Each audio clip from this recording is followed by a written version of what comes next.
yang berjudul Recurrent Pregnancy Loss, Immunological dan Non-Immunological Aspect sebagai pembuka rapat Pagi Mei 2024. Acara ini disponsori oleh Abbott. Abbott adalah industri yang bergerak di bidang kesehatan dan misinya untuk pelayanan kesehatan Indonesia yang lebih baik. Bersama saya, Anang Nanjung, yang akan menjadi moderator pada acara hari ini.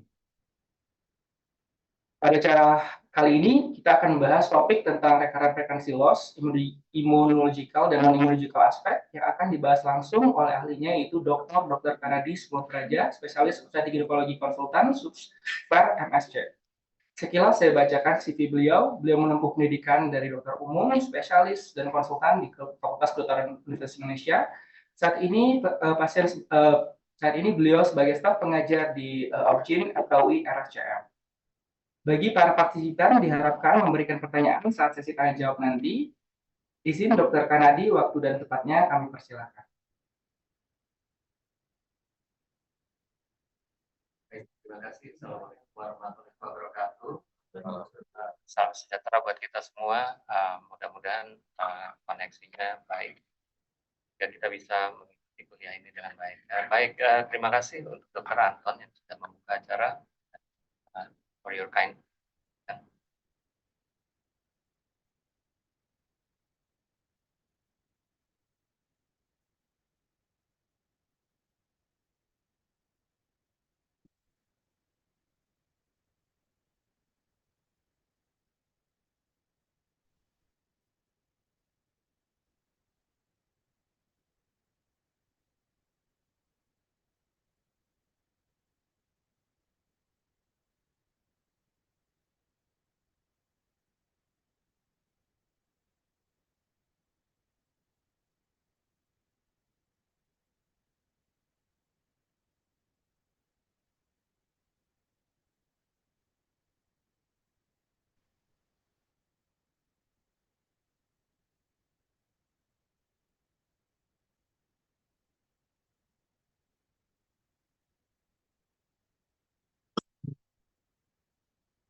Baik, mohon maaf tadi.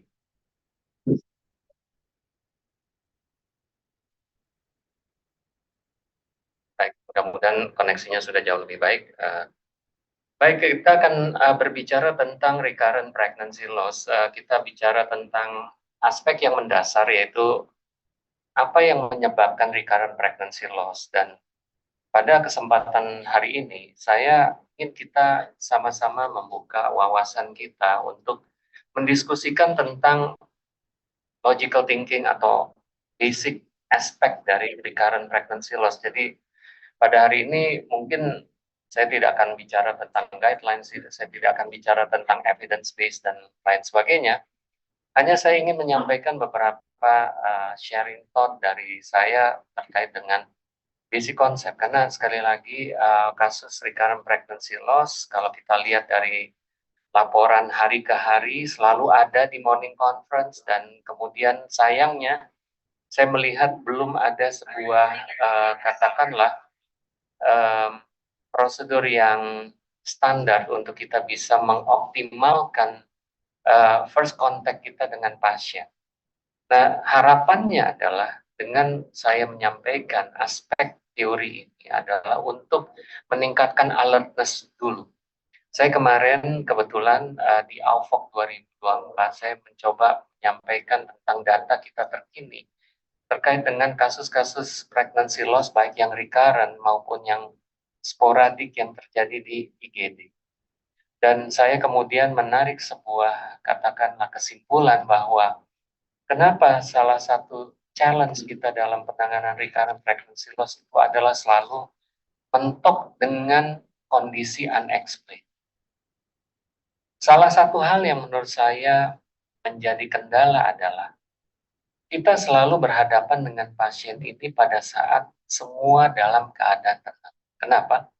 Pasien berada di posisi di mana dia tidak sedang hamil. Dia berada di outpatient clinic. Ya. Sehingga apakah yang kita tangkap pada hari itu merupakan refleksi apa yang terjadi saat dia mengalami pregnancy loss.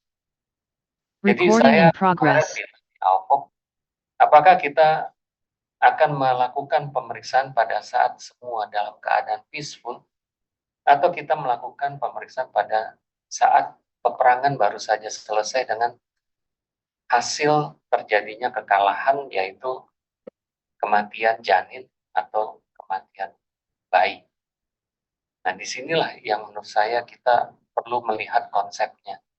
Oleh karena itu, saya seringkali melihat di dalam morning conference, analisis yang ada selalu adalah future plan.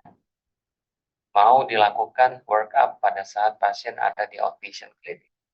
Artinya kita menyia-nyiakan golden period pada saat kita first contact pada pasien yang baru saja mengalami kehilangan janin. Di sini kita kehilangan golden period. Contohnya, kita kehilangan momen di mana kita kehilangan mendapatkan spesimen yang sangat berharga. Pada saat pasien ada di outpatient clinic, kita udah nggak dapat lagi spesimen. Spesimen hanya dapat waktu kalian berhadapan dengan pasien di emergency room atau pada saat kalian akan melakukan, katakanlah, pengakhiran kehamilan untuk melakukan evakuasi janin. Tapi disitulah saya pikir pitfalls dalam penanganan RPL, di mana kita selalu berhadapan dengan kondisi unexplained. Nah, hari ini saya ingin menyampaikan konsep dasar terkait dengan kegagalan sebuah kehamilan. Jadi tentu bagaimana cara kita memahami terkait dengan aspek imunologi dan non-imunologi dari keguguran berulang. Tentu pertama kita harus mengenali dulu apa hal-hal yang terjadi di dalam sebuah journey terjadinya sebuah kehamilan. Maka kita coba lihat dari awal apa yang terjadi sebenarnya, sehingga kita bisa memahami apabila langkah itu kemudian mengalami sebuah masalah, maka kemungkinan besar maka ini terjadi sebuah kegagalan kehamilan. Coba kita lihat fase yang paling awal terjadi dalam sebuah kehamilan, yaitu proses terjadinya fertilisasi atau proses pembuahan. Fertilisasi terjadi di mana sperma akan membuahi oocyte yang mature.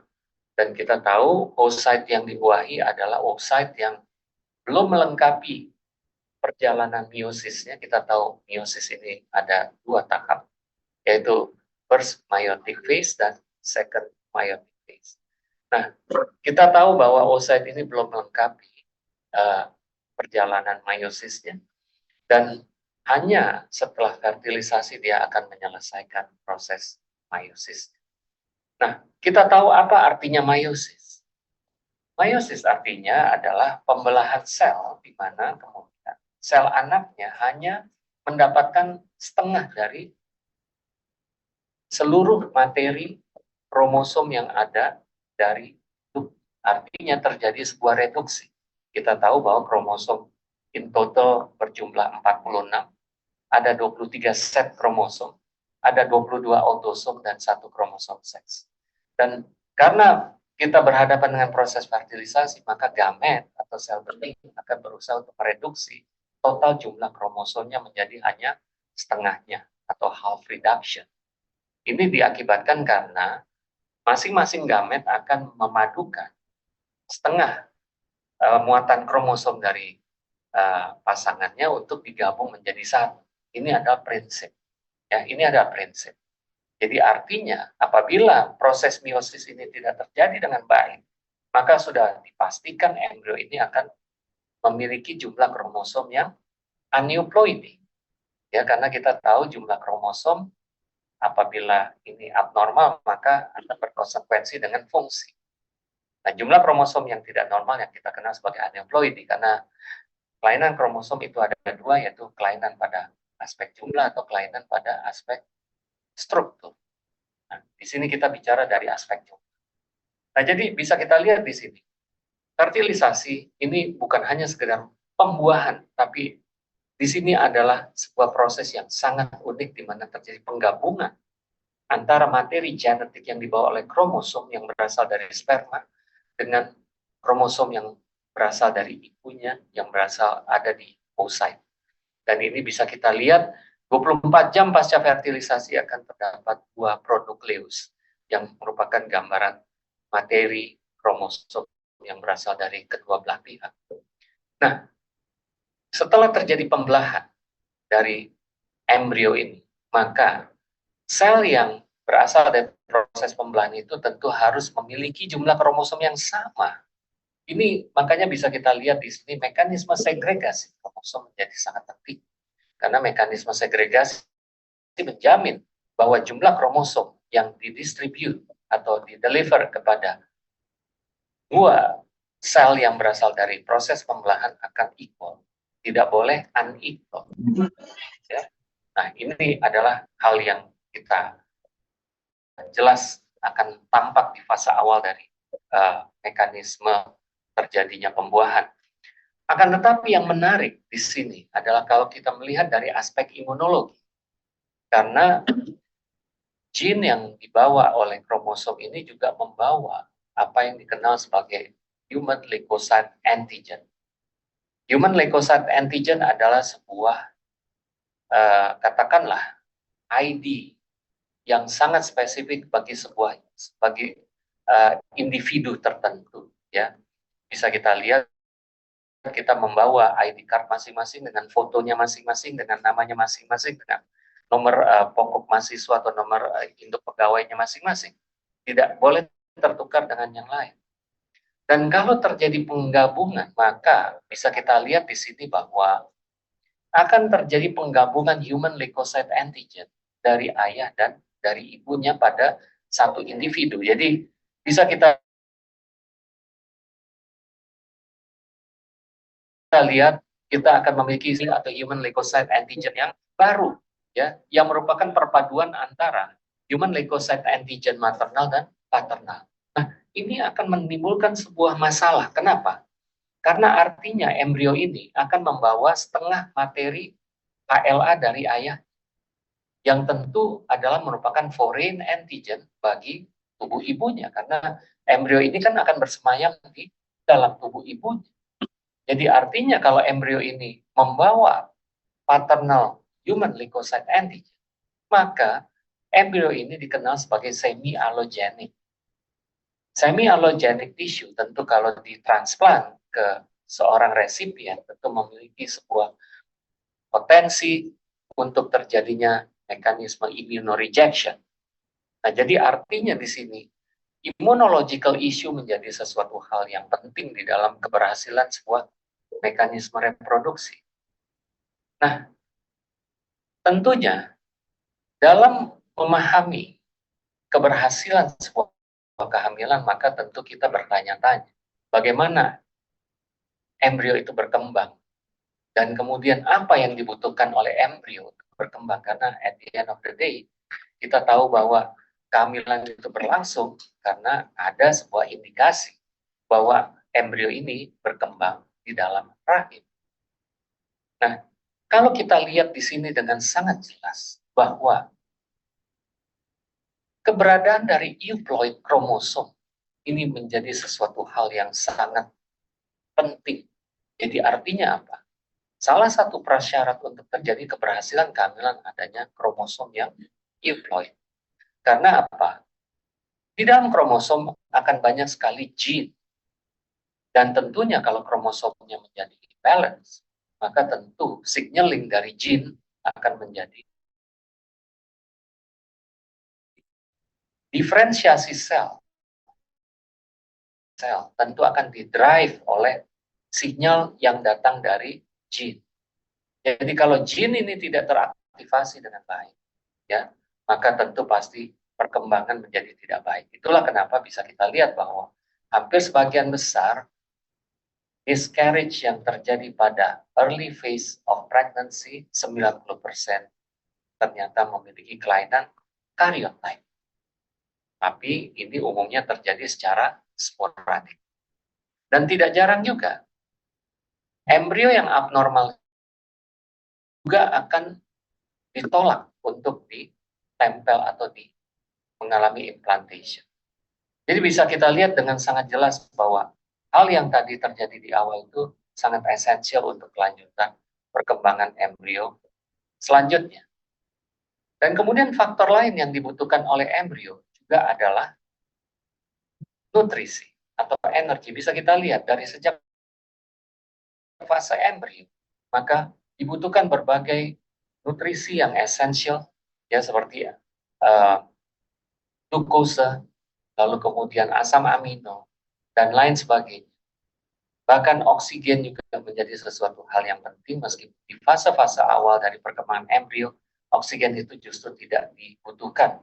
Dan ini bisa kita lihat bahwa kalau buat residen yang sudah masuk ke dalam embryology lab di IVF bisa melihat bahwa lemari inkubator untuk menyimpan embrio justru isinya bukan O2, tapi adalah CO2. Karena apa? Bisa kita lihat di oxygen consumption ratio pada saat embrio itu masih berada di fase awal justru tidak dibutuhkan. Ya, jadi artinya justru kita tidak menginginkan ada oksigen di sini. Nah, jadi bisa kita lihat di sini faktor nutrisi menjadi sangat penting dari sejak awal. Dan oleh karena itu bisa kita lihat di sini. Ya, embrio dari fase awal memang sangat dependent kepada maternal. Dan rasa-rasanya jarang saya mendengar ada seorang pasien dengan keguguran berulang pernah diinformasikan oleh dokternya bagaimana struktur ultrasonografi trimester pertama yang komplit. Mereka rata-rata cuma tahu normal atau tidak normal. Hanya itu yang keluar dari mulut pasien. Saya pikir seorang OB-GYN sekarang sudah harus mulai meningkatkan kualitas informasi yang diberikan kepada pasien. Kenapa kita tidak memberikan detail structure dari first trimester agar pasien merasa dia mengetahui apa yang terjadi, karena seringkali yang saya temukan pasien dengan kondisi recurrent miscarriage atau recurrent pregnancy loss, kalau ditanya riwayatnya satu demi satu, apakah pernah pergi periksa? Semuanya periksa. Tapi pada saat dilakukan pemeriksaan ultrasonografi, apa yang ditemukan? Mereka tidak bisa menyampaikan informasinya dengan baik. Apakah ada kantong gestasinya? Apakah ada fetal pole-nya? Apakah ada fetal heart activity? Dan yang terpenting apa? Yogsek. Coba lihat, apa sih peran yogsek di sini? Yogsek ternyata sangat penting di fase-fase awal embrio di mana saat itu plasenta belum terbentuk. Kenapa? Kalau kita lihat yogsek ini adalah merupakan ekspansi dari hindgut. Jadi bisa kita lihat ini usus yang mengalami ekspansi. Ada masalah? Oke, usus yang ekspansi dan dia akan tergenang oleh cairan yang ada di ekstrasulumik, di mana cairan-cairan ini datang berasal dari maternal. Dan bisa kita lihat dari sejak embrio itu, even masih berusia kurang dari 10 minggu, maka nutrisi yang terjadi adalah berasal dari mekanisme exchange antara yogsek dengan cairan yang ada pada ekstrasulumik. Nah, disinilah bisa kita lihat bahwa kalau struktur yolkseknya saja nggak ada, gimana janin ini mau menurture dirinya sendiri, karena tentu pembelahan sel butuh energi. Nah, ini jelas tidak mungkin. Nah, nutrisi inilah yang kita sebut sebagai histotrophic nutrition. Ya.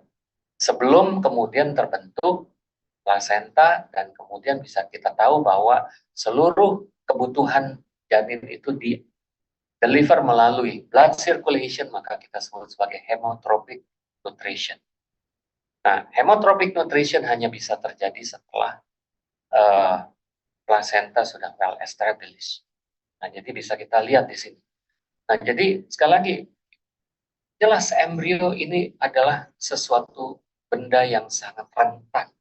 Bahkan saya bisa bilang dia ini parasite, karena nggak ada modal sama sekali untuk tumbuh dan kembang. Dia benar-benar menggantungkan hidupnya pada ibunya. Nah, jadi kalau kita melihat karakter normal embrio, jelas paling tidak ada 3 hal yang kita bisa describe di sini. Pertama, jelas dia harus euploid kromosomnya. Dan jelas dia merupakan benda yang bersifat semi-allogenik, oleh karena itu tentu di sini ada immunological issue. Dan jelas dia adalah parasite, karena dia tidak memiliki resources apapun, namun dia memiliki struktur yang dapat mencoba untuk melakukan exchange dengan ibunya untuk mendapatkan nutrisi yang didapatkannya mulai dari yogsek sampai kemudian plasenta.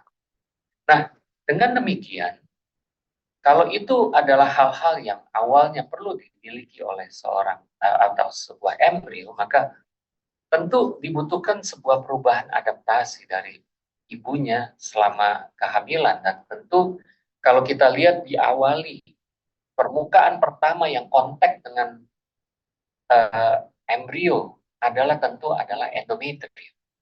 Dan kalau kita lihat endometrium di sini jelas ini merupakan lapisan struktur yang dipersiapkan untuk proses implantasi. Akan tetapi sekali lagi, implantasi ini juga tidak sembarangan. Karena bisa kita lihat di sini endometrium memiliki dua fungsi. Fungsi yang pertama adalah reseptivitas. Fungsi yang kedua adalah selektivitas. Artinya nggak sembarang tamu boleh nemplok di lapisan endometrium fungsional. Jadi bisa kita lihat di sini, endometrium di fase sekretori, jelas disinilah kata kuncinya. Karena di satu sisi, dia harus reseptif, tapi juga dia harus selektif. Jadi dia harus balance. Karena kalau dia terlampau reseptif, ini bahaya. Kalau dia terlampau selektif, juga sangat bahaya. Kenapa? Kalau dia terlampau reseptif, semua embrio diterima, maka even embrio yang jelek pun akan. Maka embrio yang jelek kalau nempel di sini, tentu karena kromosomnya abnormal ya, embrio itu tidak akan berkembang dan akan mati dan terjadi keguguran. Ya. Akan tetapi kalau dia terlampau mensilek ya embrionya habis-habisan, justru jangan-jangan nggak ada yang nempel di sana. Ya, inilah yang perlu kita pahami terkait dengan fungsi endometrium, dan tentu kita harus tahu apa yang terjadi di dalam endometrium. Nah, jelas di sini bisa kita lihat ya bahwa aspek awal terjadinya kehamilan atau kesuksesan kehamilan adalah mekanisme interaksi dari berbagai komponen, terutama komponen janin dan ibu. Kita bisa lihat bahwa di sini yang kalian tentu paham gambar ini apa, itu vascular remodeling. Tapi yang ingin saya kasih lihat ke kalian, apakah ada poin? Mohon maaf. Ya. Kalau kita lihat di sini, ya ini adalah spiral artery yang normal. Kita bisa lihat lumennya relatif lebih sempit dibandingkan dengan apabila sudah terjadi vascular remodeling. Cuma mohon kalian lihat fase-fase terjadinya invasi trofoblast ke spiral artery. Terutama sel-sel trofoblast yang berasal dari endovascular trofoblast. Nah, coba kita lihat pada usia kehamilan kurang dari 13 minggu. Apa yang kita bisa lihat di sini? Ternyata endovascular trofoblast ini merangsek masuk ke dalam spiral artery, tapi dia membuat plak di dalam lumen dari spiral artery. Artinya apa? Dengan dia membuat plak di sini, maka aliran darah dari spiral artery tidak akan sampai. Dan ini menimbulkan sebuah lingkungan hipoksik di dalam uterus. Nah, kenapa lingkungan uterus itu dibuat hipoksik? Ternyata kalau dibuat hipoksik banyak gene yang teraktivasi. Contohnya adalah hypoxic induced factor atau sering dikenal sebagai HIF. Ya. Nah, ternyata gene ini kalau kita perbaiki invasi dari trofoblast. Justru kalau terjadi kegagalan membuat lingkungan yang hypoxic, maka justru invasi trofoblast menjadi sangat shallow, jadi sangat dangkal. Nah, ini yang seringkali kita jadi agak ketawa mendengar orang-orang yang ribut masalah trombosis pada awal-awal kehamilan. Loh, kalau kita lihat faktanya pada fisiologi ini, malah di bawah 13 minggu memang dibuat iskemik. Nah, orang malah menyatakan seringkali early recurrent miscarriage berhubungan dengan trombofilia. ini dari mana sekarang cara membuat asosiasinya, karena secara fisiologis malah sel-sel trofoblas itu malah numpuk di dalam lumen membentuk sebuah plak dan membuat sebuah kondisi hipoksi. Nah, jadi ini sesuatu hal yang menurut saya perlu kita cermati bersama. Ya. Nah, kemudian setelah usia kehamilan ini bertambah, baru kita lihat hilanglah plak ini, karena bisa kita lihat dengan sumbatan ini, maka kita bisa melihat lumen dari spiral artery ini akan menjadi bertambah besar karena adanya sumbatan dari trofoblas. Dan akhirnya luruhlah plak ini, dan bisa kita lihat dengan lumen yang sudah begitu besarnya, ditambah dengan invasi dari endovascular trofoblas kepada tunika intima dari spiral artery, maka bisa kita lihat di sini. Hilanglah tonus dari spiral artery, dan bisa kita lihat resistensi pada spiral artery akan menurun, dan sehingga akan mengalirkan darah yang cukup banyak menuju ke laguna, plasenta. Nah, inilah yang kita kenal sebagai vascular remodeling, dan merupakan sebuah cikal bakal dari keberhasilan dari sebuah kehamilan. Ya, saya tidak akan melanjutkan ini karena itu sudah ranahnya teman-teman di Peto Maternal. Kami di endokrin kami mempelajari ini untuk menjelaskan fenomena terkait dengan masalah recurrent miscarriage, karena miscarriage itu adalah sampai 24 minggu kalau kita menggunakan definisi dari Royal College of Obstetrics and Gynecology. Jadi bisa kita lihat di sini bahwa hal-hal yang terjadi di fase awal ini sangat penting. Kenapa? Mereka tahu bahwa embrio ini akan bertambah besar. Ada yang disebut sebagai perkembangan hiperplasia, ada yang hiperplasia artinya jumlah selnya bertambah, atau kemudian diikuti dengan hypertrophy atau ukuran selnya yang membesar. Nah, dengan membesarnya sel-sel ini tentu demand dari janin ini tentu akan bertambah. Jadi kalau misalnya tidak terjadi mismatch antara demand dan supply, tentu akan bermasalah di sini. Dan kalau kita lihat di sini, jelas sekali bahwa apa yang sudah didesain oleh ibu, intake-nya, plasenta, dan lain sebagainya, jelas ini merupakan sesuatu hal yang berujung kepada supporting system untuk menjamin terjadinya fetal growth and development. Akan tetapi kalau kita mau bicara lebih detail, ya kita bicara tentang quality, ya saya tidak akan masuk ke sana. Tentu bisa kita lihat zaman sekarang bahwa janin ini bisa dibentuk dengan melihat komposisi makanan, karena ternyata komposisi makanan ini akan berujung dengan genetic programming. Ya, jadi kalau kita mau mendesain ada bayi yang sehat, nah, harus tahu kira-kira bagaimana mengaktifkan gen yang baik dan menonaktifkan gen yang buruk. Ini yang kita kenal sebagai epigenetik. Nah, ternyata bisa diketahui bahwa epigenetik ini bisa diintervensi dengan menggunakan nutrisi-nutrisi tertentu. Saya yakin teman-teman di Feto Maternal jauh lebih jago menjelaskan tentang hal ini. Tapi ini konsepnya memang seperti itu. Jadi kalau kita rangkum, ya apa yang terjadi di dalam kehamilan, ya untuk terjadinya, maka bisa kita lihat di sini bahwa pada faktanya embrio memang memiliki kromosom yang berasal dari ayah dan ibu. Dan dengan sistem yang ada, mereka akan menjaga agar jumlah kromosom tetap euploid, yaitu 46 kromosom. Akan tetapi yang tidak bisa dicegah jelas, embrio ini tentu membawa paternal antigen. Jadi dia bersifat semi-allogenik. Dan yang jelas faktanya, embrio ini nggak punya resources. Jadi artinya bisa kita lihat di sini, embrio butuh pelabuhan.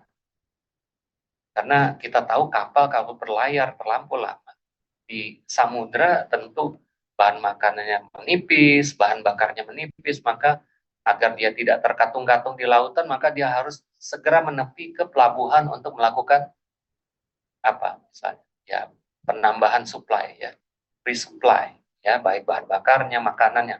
Nah, ini juga sama. Embrio kalau tidak bisa menempel pada endometrium yang sebagai sebuah pelabuhan layaknya, maka tentu dia akan celaka ya, karena dia tidak akan mendapatkan apa-apa. Nah, bisa kita lihat di sini ya bahwa endometrial receptivity dan selectivity ini menjadi sesuatu hal yang penting untuk diterimanya embrio. Ya, jadi embrio ini harus normal karena pelabuhan ini akan menseleksi hanya kapal-kapal yang baik saja yang boleh nempel di situ dan seterusnya. Nah, kan tetapi dengan adanya isu terkait dengan semi allogenicity, maka endometrium juga harus toleran. Artinya nggak boleh terlampau saklek, ya, nggak boleh terlampau rigid, nggak boleh terlampau kaku. Kalau menemukan paternal antigen, maka dia harus toleran. Nah, ini ada beberapa mekanisme yang harus dilakukan. Dan untuk menjamin aliran makanan yang terus mencukupi kebutuhan, maka tentu ibu harus melakukan adaptasi fisiologis. Ini saya yakin semua sudah paham. Nah, jadi kalau saya summary, ya, segala sesuatunya menjadi sebuah gambar. Saya menciptakan gambar ini di tahun 2020 untuk membantu pemahaman saya juga dalam menangani kasus-kasus recurrent miscarriage atau recurrent pregnancy loss. Maka saya membayangkan embrio ini sebagai center of the circle yang dimana dia harus diproteksi. Dan ada beberapa layer of protection yang akan melindungi embrio ini. Dan bisa kita lihat pada first layer, maka bisa kita lihat di sini untuk melindungi embrio yang bersifat euploid, semi-allogenik, dan parasit, maka jelas harus ada struktur yang memeliharanya terlebih dahulu, yaitu endometrium. Jadi artinya kalau kita mau menangani RPL, maka kita harus paham bahwa RPL atau recurrent miscarriage berarti masalah yang terjadi baik di janin maupun di maternal. Jadi kalau misalnya kita lihat fase awal apa yang harusnya dilihat, ya tentu adalah apakah endometrial preparation-nya sudah baik. Ya. Jadi jangan melihat penanganan RPL itu hanya sekedar lihat guidelines ESRE, guidelines RCOG, level of evidence-nya begini. Terlampau dry kalau menurut saya. Tapi kalau kita mau mencoba men-challenge logika kita terkait dengan penanganan sebuah kasus, coba kita dekati bukan hanya sekedar evidence based, tapi coba kita melihat juga value based-nya. Jadi bisa kita lihat di sini, embrio nggak mungkin bertahan kalau nggak ada endometrium yang baik. Embrio juga nggak mungkin bertahan kalau tidak ada space yang baik, tidak ada vascular system yang baik pada uterus. Oleh karena itu, kenapa? Struktur uterus juga menjadi sangat penting. Dan itu merupakan layer yang pertama.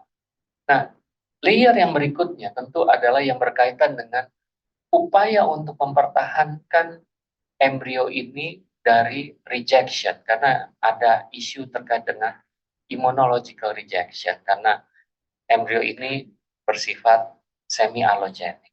Nah, di sini tentu harus ada immunotolerance, akan tetapi jangan cuma bicara immunotolerance. Kalau kita lihat sekarang, ternyata di daerah sensitiotrophoblast juga ada mekanisme proteksi terhadap invasi dari mikroorganisme. Makanya saya seringkali melihat terlampau sederhana kita men,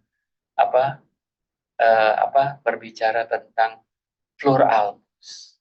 Ya, itulah kenapa saya selalu protes, kayaknya kok di kemajuan ilmu yang begitu pesat kita sudah melihat bahwa ada sebuah immune protection terhadap bayi yang ada di dalam dari struktur-struktur yang ada. Oh, kita masih ngomong-ngomong Flur albus.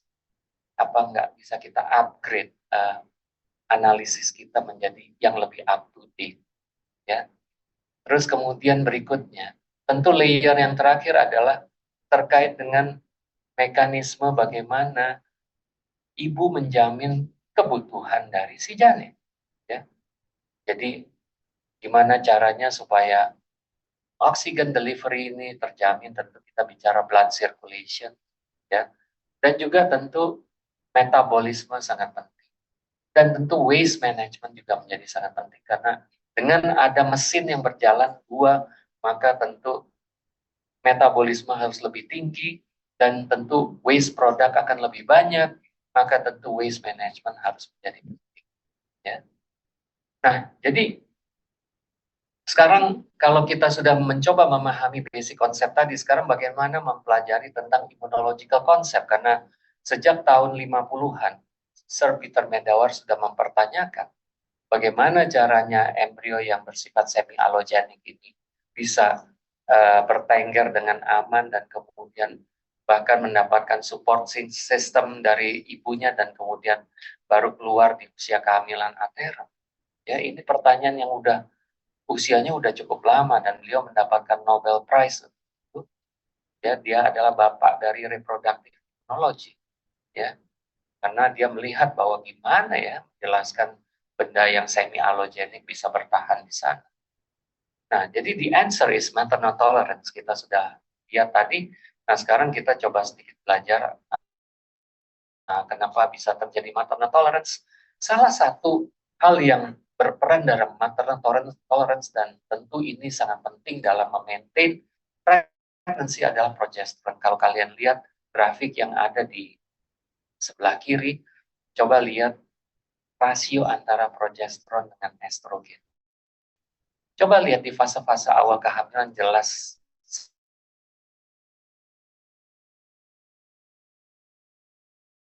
tapi bisa kita lihat menjelang terjadinya parturition, bisa kita lihat hormon estrogen mengambil alih posisi dari progesteron, dia justru menjadi lebih dominan. Ini adalah hal yang selalu sering saya tanya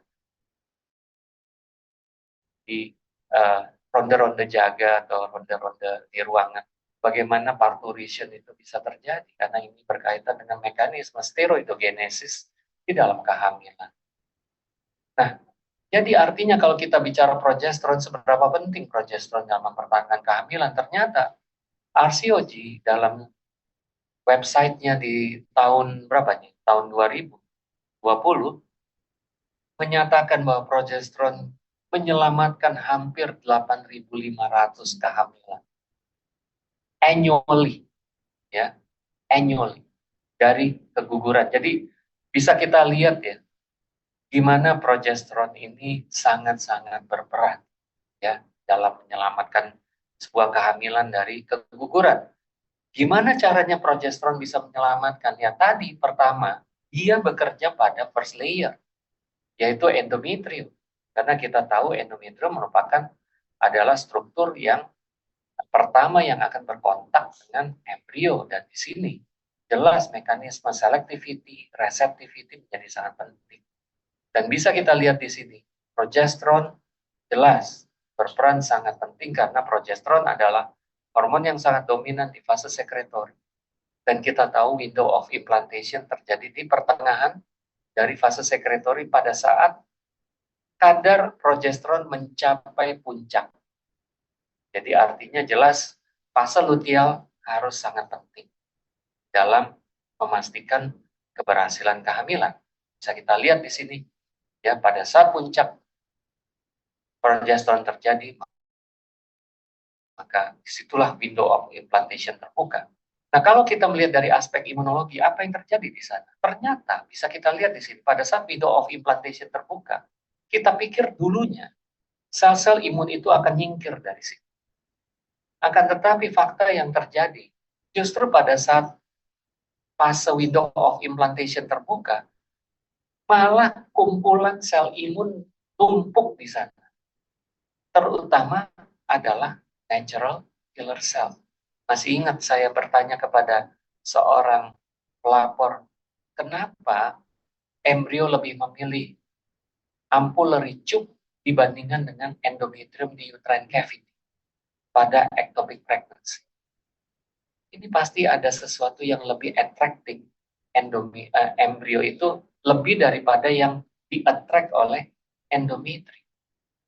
Nah ini tentu kalau kita bicara window of implantation, nggak sembarang semua permukaan uterine cavity itu akan terdapat multiple window of implantation. Tidak. Terus embrionya bisa milih, bisa nemplok di mana? Enggak. Dia hanya terjadi pada segmen tertentu. Itulah kenapa ya pada kasus-kasus multiple pregnancy, kenapa tiba-tiba embrionya nyeleweng masuk ke lapisan endometrium yang mendekati ostium uteri internum sehingga sering terjadi placenta previa. Karena sudah tidak ada lagi tempat yang baik uterine cavity. Ya, itulah kenapa harusnya terjadi pertanyaan kenapa kalau ada primi gravida sudah mengalami placenta previa. Saya pernah tanyakan itu di conference, tapi tidak ada yang pernah aware tentang kenapa unik primi gravida mengalami placenta previa. Ya, jadi hal-hal ini yang harus kita lihat. Nah, jadi artinya di sini natural killer cells merupakan sel yang sangat penting dalam proses implantation dan jelas. Lihat, progesteron adalah merupakan hormon yang bertanggung jawab untuk mengattract masuknya natural killer ke dalam endometrium dan terbentuk uterine natural killer cells. Uterine natural killer cells ini beda dengan peripheral natural killer cells. Ya, kalau yang peripheral natural killer cells memang yang tugasnya membunuh sel-sel tumor, sel-sel yang terinfeksi dengan virus. Tapi uterine natural killer cells itu beda. Uterine natural killer cells malah adalah sel yang berkontak langsung dengan embrio. Ini salah satu fakta yang katakanlah menihilkan teori-teori awal tentang reproduktif imunologi.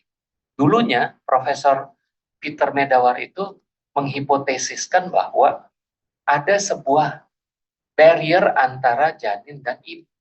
Dan ini ternyata tidak terbukti.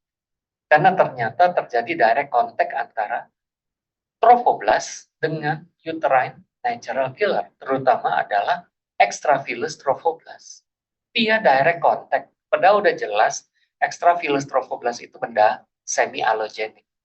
Ternyata nggak takut ketemu sama uterine natural killer.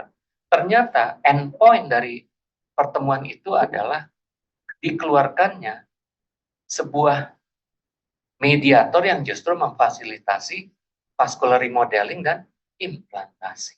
Justru meetingnya berbuah baik, ya.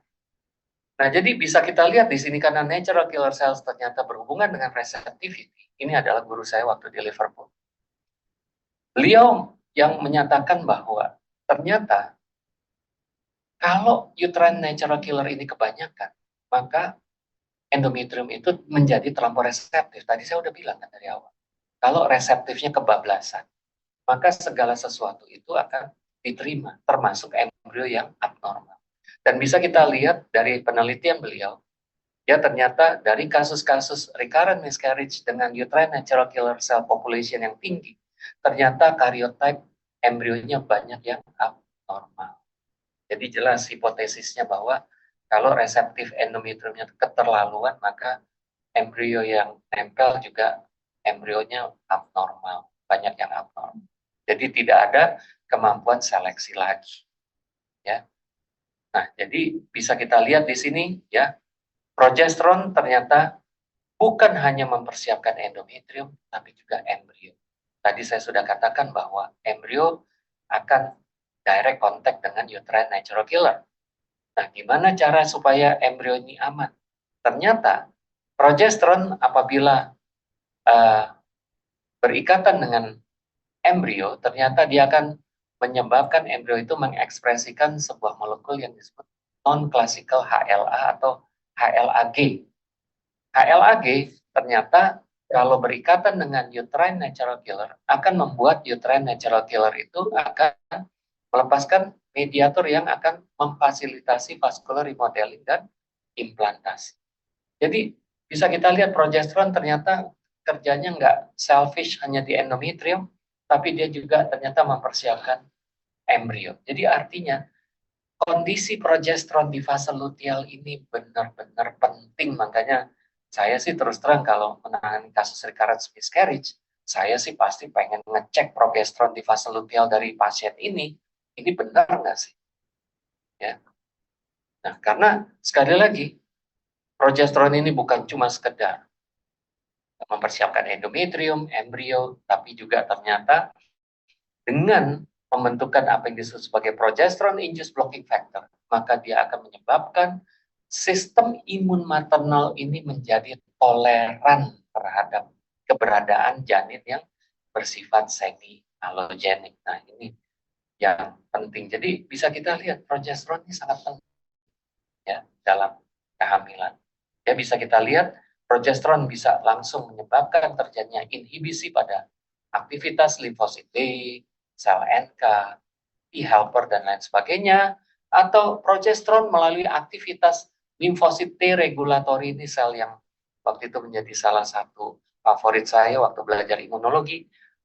Di regulatory T cells ini ternyata kalau di bawah progesteron maka dia akan menekan aktivitas dari sel-sel imun yang lain. Jadi bisa kita lihat progesteron bisa bekerja directly pada sel imun, tapi dia juga bekerja indirectly melalui aktivitas limfosit T regulatory cells. Nah, jadi bisa kita lihat di sini Profesor Schindler menyatakan bahwa penggunaan progesteron dalam hal ini misalnya dihydrogesterone ini bisa digunakan pada kasus-kasus orang dengan recurrent miscarriage apabila memang progesteronnya kadarnya rendah. Atau kita sudah melihat ada orang dengan riwayat recurrent miscarriage dan sudah jelas vital heartbeat-nya udah teridentifikasi. Jangan sia-siakan kesempatan ini. Dan saya pikir kalian sudah harus melihat kadar progesteron dan harus terbiasa melihat berapa kadar progesteron normal di trimester pertama sehingga kalian tidak akan ragu lagi kalau misalnya kita harus melakukan pemberian progesteron sekiranya kalau ada turunan kadar progesteron, terutama di first trimester. Ini adalah tabel dari Pasteur Institute. Bisa kita lihat ada zone 1, zone 2, zone 3, zone 4, ya, dan ada median di situ. Yang dimana inilah kadar yang bisa kita gunakan untuk menjadi acuan progesteron normal di tiap-tiap minggu kehamilan. Oke, sekarang tentang non-immunological concept of RBL. Ya, sekali lagi kalau kita bicara tentang nutrition, tentu kita bicara bahan baku, kita bicara kemudian produk, bagaimana mendelivernya, bagaimana mengendalikannya, dan bagaimana menggunakannya. Ini akan memperjamin terjadinya energy sustainability tentunya. Dan bisa kita lihat kembali ke awal tadi, bahwa tentu mekanisme strukturnya juga harus dipersiapkan. Dan bisa kita lihat ternyata progesteron dan estrogen ini akan mengendalikan implantation, akan mengendalikan pembentukan vaskularisasi pada fili-fili choriolis, dan ini tentu sangat-sangat penting. Jadi bisa kita lihat di sini, progesteron bukan hanya sekedar tadi immunotolerance dan lain sebagainya, tapi ternyata progesteron bersama-sama dengan estrogen juga sangat penting dalam mekanisme invasi dan juga vaskularisasi. Jadi starting dari luteal phase sampai berikutnya tentu ini merupakan hal yang penting dan tentu akan jadi masalah kalau progesteron ini jadi berkurang.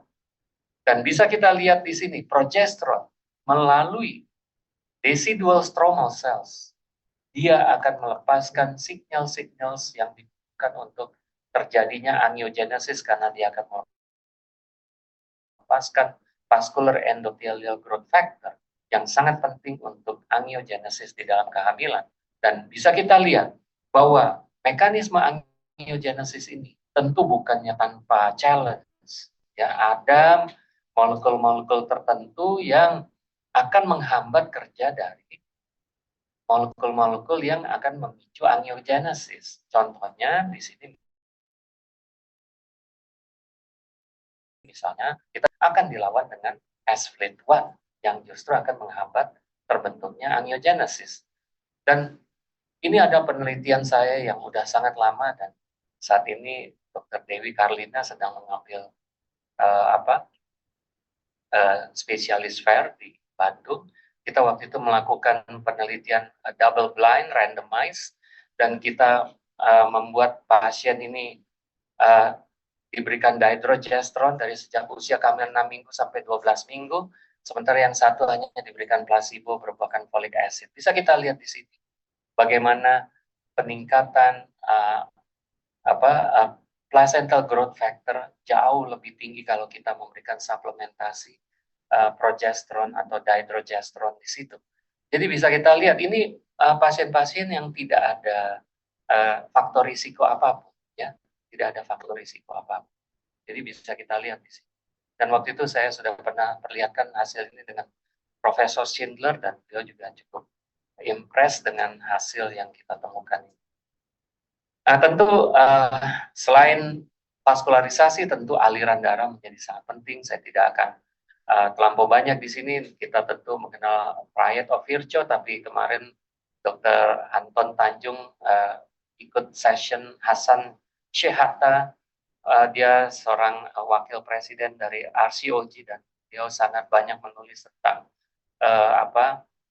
systematic review terkait dengan penanganan recurrent pregnancy loss, dan guru saya juga Profesor Yvonne Quinby juga sudah melakukan multi center studies terkait dengan trombofilia yang disebut sebagai studi alive, dan ternyata penggunaan heparin secara liberal saat ini sudah berada pada titik nadir. Jadi kelihatannya penggunaan heparin tanpa alasan yang jelas, yaitu antifosfolipid syndrome, sekarang kelihatannya sudah ditolak mentah-mentah berdasarkan evidence base. Jadi penggunaan heparin pada kasus recurrent miscarriage atau recurrent pregnancy loss hanya untuk sindrom antifosfolipid, tidak untuk trombofilia, karena ternyata outcome-nya dengan randomized double blind clinical trial multi-center di UK dan Netherlands ternyata tidak mendapatkan result yang baik. Artinya tidak ada perbedaan bermakna.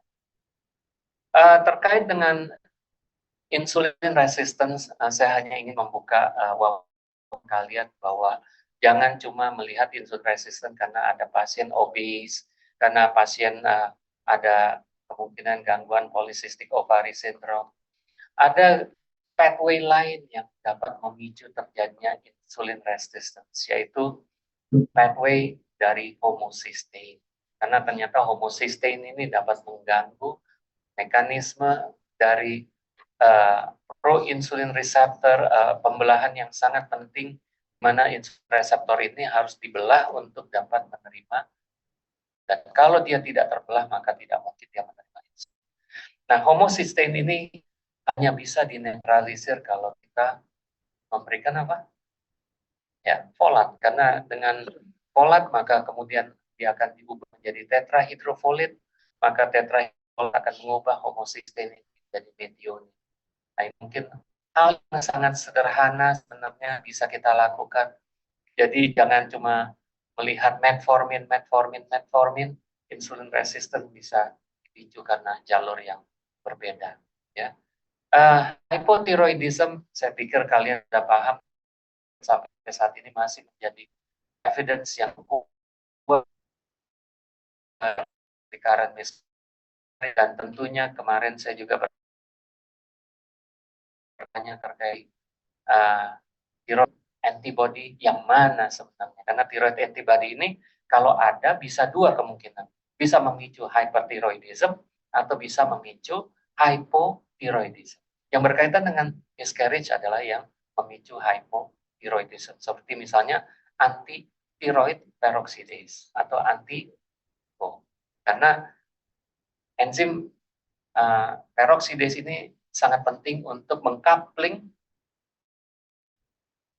untuk pembentukan triiodotironin atau tetraiodotyrone. Ya. Oke, ini adalah hal yang disampaikan terkait dengan hypothyroid. Ya. Baik, jadi in summary, jadi kalau kita lihat gambar yang rumit ini, sebenarnya makanya saya ingin kita kalau menangani kasus recurrent miscarriage atau recurrent pregnancy loss, mungkin kita start everything bagaimana mendapatkan implantasi yang baik. Kalau kita ingin dapat implantasi yang baik, tentu preparation dari endometrium itu semua datang dari hormon. Hormon itu datang dari mana? Dari mekanisme folikulogenesis yang baik.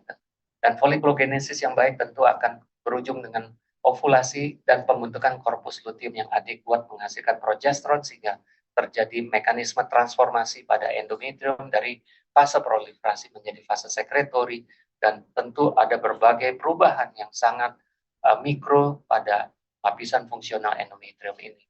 Dan juga bisa kita lihat aspek dari embrio mulai dari tadi fertilization, chromosomal segregation dan lain sebagainya. Ini harus menjamin agar embrio ini tetap euploid, agar dia menjadi embrio yang normal, agar dia bisa melewati fase selectivity dan receptivity dari endometrium. Dan setelah itu, setelah dia bersemayam di sini, barulah kemudian supporting system akan mulai berjalan, dan bisa kita lihat di sini ya, metabolic rate akan dijaga, lalu kemudian delivery dari nutrition resources juga akan dijaga, aliran darah juga akan dijaga, dan tentu waste management akibat adanya mesin yang berjalan sangat cepat ini tentu akan dijaga juga. Jadi sekali lagi coba kita melakukan chopper view dalam melihat sebuah kasus recurrent miscarriage atau recurrent pregnancy loss. Jangan terlampau sempit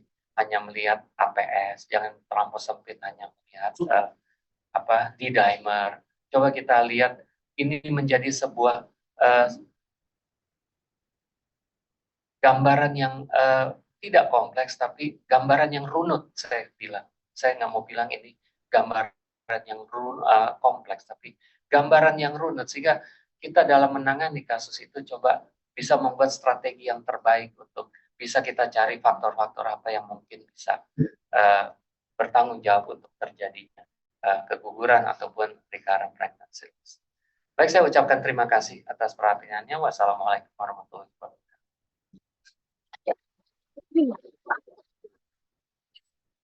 Terima kasih kami ucapkan kepada Dr. Kandi Praja, spesialis obstetri ginekologi subspesialis FER, atas pemaparan materi yang sangat luar biasa dan sangat menarik. Semoga ilmu yang telah disampaikan dapat bermanfaat untuk kita semua. Sekali lagi, acara ini disponsori oleh Abbott. Selanjutnya kita akan memasuki sesi tanya jawab. Untuk pada sesi kali ini, jadi dokter izin untuk sedikit dokter. Jadi untuk kenapa kita bahas tentang recurrent pregnancy loss ini, karena kebanyakan kasus-kasus yang terjadi di RSCM ini RPL yang tidak selesai seperti karena pasien ini datangnya di saat sudah di saat tidak akut, ya saat sedang stabil seperti itu. Jadi dari Dr. Pakandi tadi sendiri mengatakan kalau misalnya kita mau ngecek nih RPL ini analisis seperti apa, karena seharusnya kita cek dari mulai awal, dari mulai perbentukannya. Contohnya tadi Dr. Kanadi memberikan untuk dari pembuatan embrio sendiri dan juga karakter embrio seperti yang pertama haploid sampai allogeneic, dan ketiga parasit karena tidak memiliki resor sendiri. Di sini dokter bertanya terkait tentang pasien ini kan untuk embrio sendiri. Tadi dokter bilang ini bergantung kepada ibunya mulai dari nutrisi gitu dokter. Untuk melihat tadi yolk sac-nya sendiri itu melihat bagaimana untuk mengetahui bahwa nutrisi pada embrio ini atau dari ini bagus dokter. Apakah dari USG terlihat atau ada pengecekan lain dokter? Terima kasih dokter. Ya. Terima kasih dokter Anton. Jadi sekali lagi itu tidak mungkin bisa kita lihat secara detail, tapi paling tidak kita hanya melihat secara quality dulu. Ada atau tidaknya. Ya. Secara kuantitatif. Ada atau tidak. Nah, gimana apakah exchange yang itu terjadi atau enggak, saya nggak begitu paham ya, karena saya nggak pernah mendengar tentang pemeriksaan yang sampai segitu detail, tapi paling tidak kita melihat apakah struktur itu ada atau tidak. Baik, dokter. Terima kasih dokter. Sekali dokter untuk mengenai tadi untuk fungsi endometrium itu sendiri dokter yang tadi disebutkan, yaitu pertama receptivity dan selectivity. Untuk biar bisa interpretasi dengan baik itu tadi dikatakan bahwa receptivity-nya sama selectivity-nya harus seimbang dokter. Apakah ada pengecekan atau pemeriksaan untuk melihat nih dok bagaimana persenan yang seimbang untuk dari receptivity dan selectivity sendiri dokter dalam lapisan endometrium? Ya, sebenarnya banyak sekali marka yang digunakan untuk melihat selectivity dan terutama sih sebenarnya resectivity, karena kalau selectivity ini agak sulit juga ya.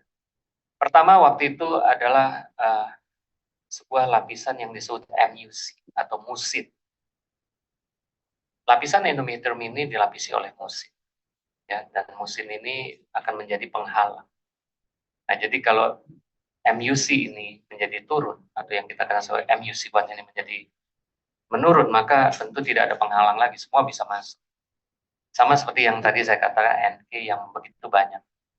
Ini juga akan membuat receptivity akan menjadi sangat tinggi sehingga selectivity akan korbankan.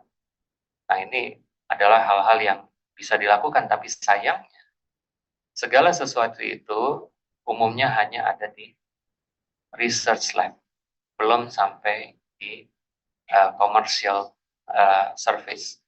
Jadi artinya kita memang saat ini belum sampai ke sana untuk menilai sejauh itu. Akan tetapi sekarang kalau di lab IVF, ya mereka hanya baru sampai tingkat molekulernya dan menilai apa yang disebut sebagai endometrial receptivity assay atau ERA. Mereka menggunakan pendekatan molekuler untuk melihat di hari keberapa window of implantation ini terbuka sehingga seorang dokter bisa mengetahui kira-kira di tanggal berapa dia akan mereplace embrionya. Nah, paling itu saja yang, tapi secara detail receptivity dan selectivity ini tersedia secara komersial. Baik, terima kasih dokter. Izin untuk partisipan ada yang ingin bertanya, dipersilakan. Yes, silakan.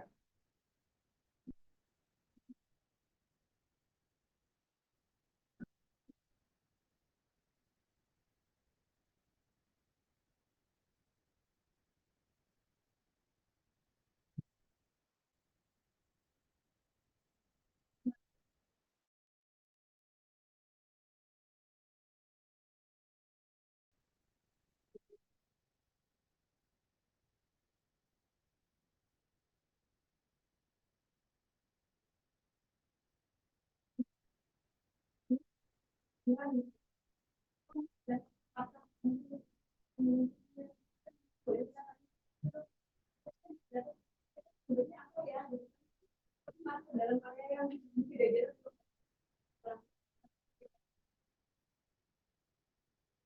kasih. Ini pertanyaan yang baik dan sebenarnya ini saya mendapatkan idenya waktu saya mengikuti World Congress of RBL.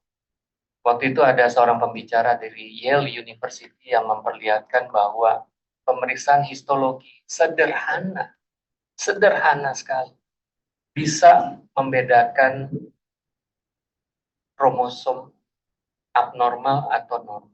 Cukup itu aja. Karena kan kita pengen tahu sebenarnya, kan sekarang tersedia apa yang disebut sebagai POC karyotyping. Kita di IMERI kan sekarang mengembangkan product of conception karyotype analysis. Jadi hasil product of conception dibawa ke laboratorium lalu kemudian dengan melakukan pemeriksaan sequencing menggunakan next generation sequencing maka keluarlah itunya menggunakan teknik comparative genomic hybridization. Maka bisa kita lihat kromosom mana yang bertambah, kromosom mana yang hilang dan seterusnya. Nah, kita sebenarnya nggak perlu sampai detail kayak gitu. Ternyata ada sebuah temuan histologi yang saya lagi pengen bicarakan sih dengan teman-teman di histologi. Ternyata ini bisa memprediksi apakah janinnya euploid atau aneuploid. Itu udah jauh lebih dari cukup daripada kita hanya mendapatkan informasi sisa hasil konsepsi dari trimester pertama. Itu bullshit banget. Ya. Nah, ini yang sekarang saya memang lagi mau diskusikan dulu dengan teman-teman histologi. Karena kalau kita lihat dari cara membacanya itu gampang banget dan hanya menggunakan pewarnaan sederhana. Cuma ada struktur tertentu yang dia harus. Enggak rahasia. Saya kebetulan ada presentasinya, cuma harus saya buka lagi. Nah, nanti mungkin lain. Nanti kalau ada main-main kayak dokin nanti kita buka. Ya, no secret. Ya.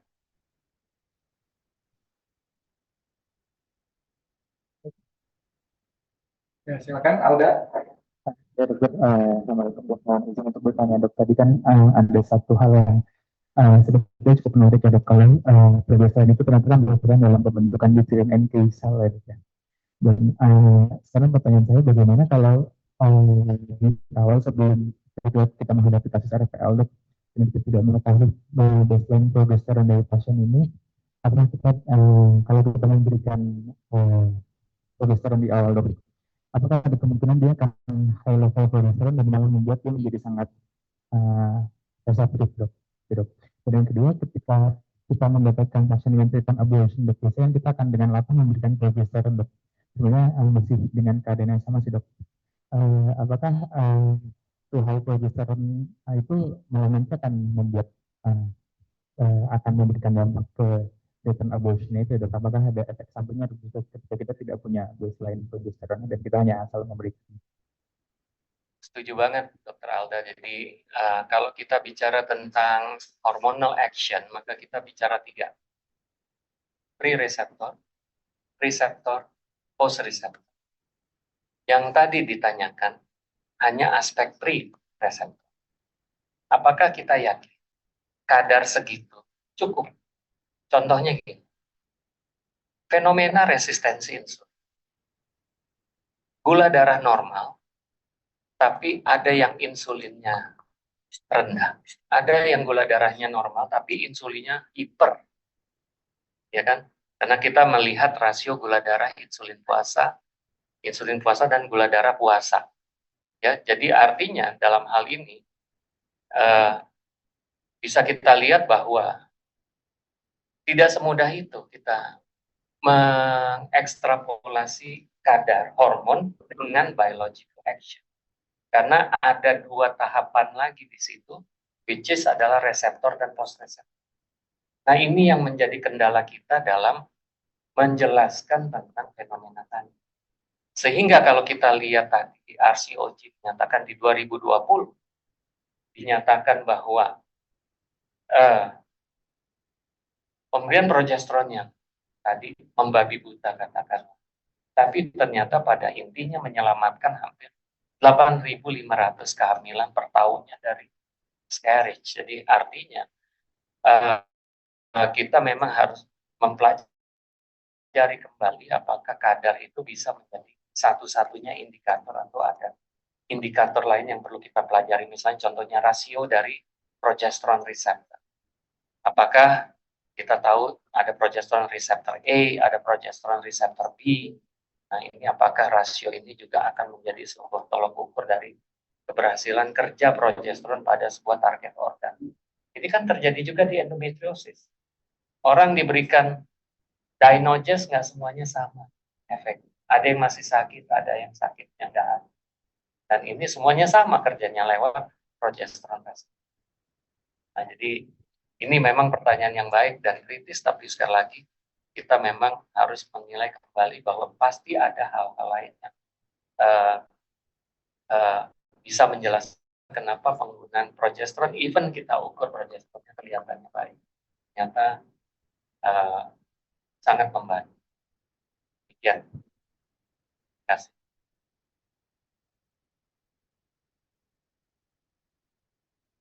Ya, silakan SD.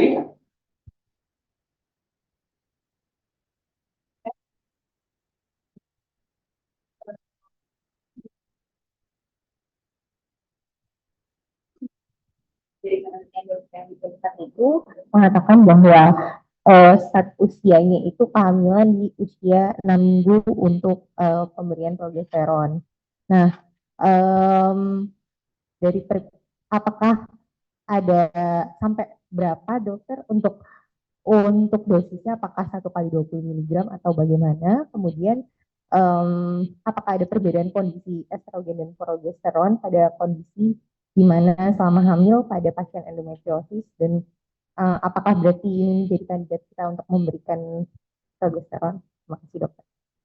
Ya, sekali lagi terima kasih untuk pertanyaannya. Pada penelitian itu kita tidak intend untuk membandingkan dosis sebenarnya. Kita hanya ingin menilai apakah perbedaan perlakuan pada 2 kelompok yang kurang lebih homogen ini akan menimbulkan sebuah end product atau endpoint yang berbeda.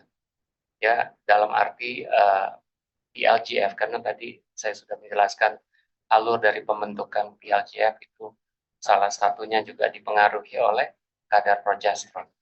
Dan ternyata memang itu jelas terbukti ya dari hasil penelitian tersebut. Jadi pada kasus itu hanya itu yang membuktikan kita tidak melihat kondisi awal yang detail, dan juga outcome kehamilan tidak kita review dengan detail.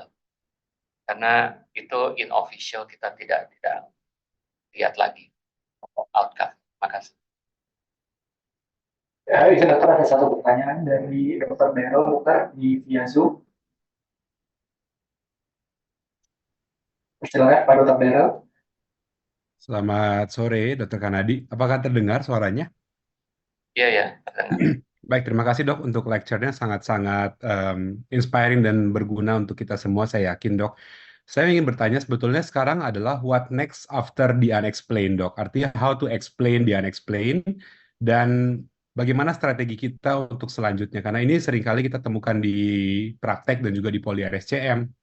Misalnya ketemu untuk misalnya ada tanda-tanda obstetrik APS, ada marker yang hanya positif lemah, tapi kemudian juga dari male factor juga ada masalah.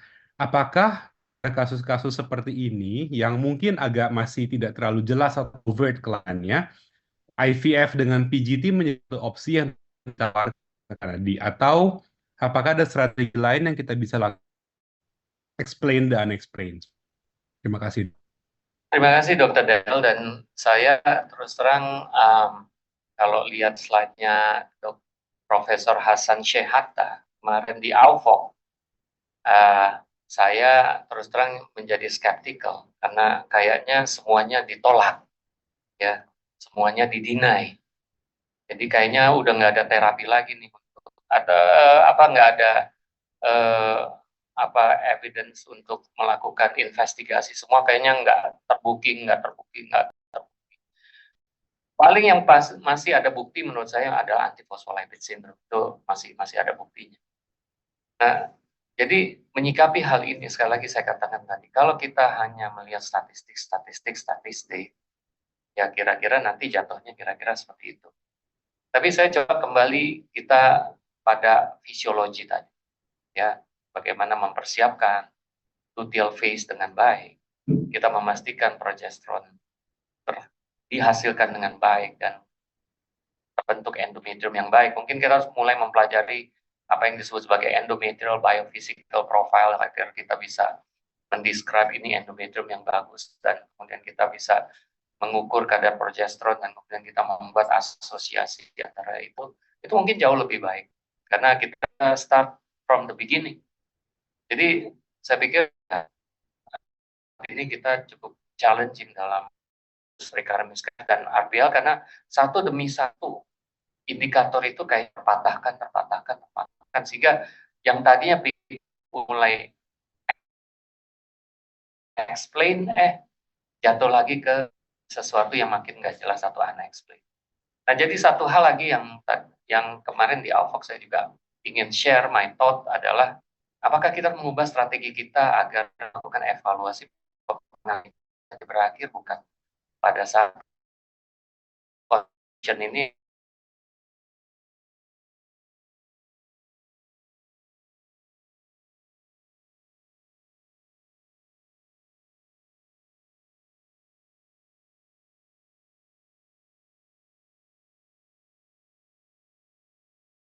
tadi sekaligus menyambung pertanyaan dari Alda, sehingga untuk RPL kan dari Dr. Kanadi biasanya dokter menjelaskan selalu kita harus bedakan apakah ini early atau late pregnancy loss, dok. Kalau misalnya kasusnya yang early RPL, apakah pemeriksaan progesteron pada awal kehamilan menjadi sesuatu yang perlu kita menjadi lebih pertimbangkan dan menggunakan kriteria yang POP tadi, atau bagaimana dok? Karena kalau dari guidelines kayaknya belum masuk tuh dok untuk pemeriksaan seperti itu, jadi case by case. Makasih dok. Terima kasih. Jadi sekali lagi ini makanya kita mencoba untuk mengcombine antara tadi temuan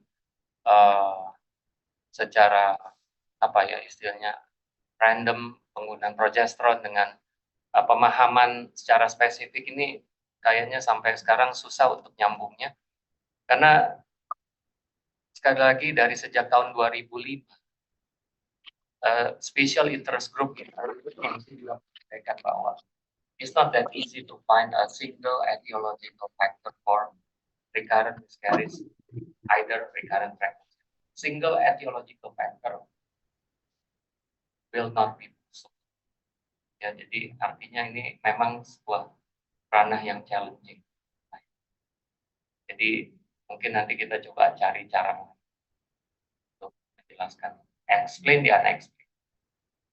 Terima kasih, Ya, terima dokter. kasih dokter. Mohon maaf atas keterbatasan waktu kita kali ini. Akhirnya kita telah sampai di ujung acara webinar hari ini. Terima kasih kami ucapkan yang sebesar-besarnya kepada Dr. Kanadi Suma Praja, spesialis obstetrik ginekologi konsultan, yang telah meluangkan waktunya untuk memberikan kita pengetahuan terkait recurrent pregnancy loss, immunological dan non-immunological aspek. Terima kasih juga kepada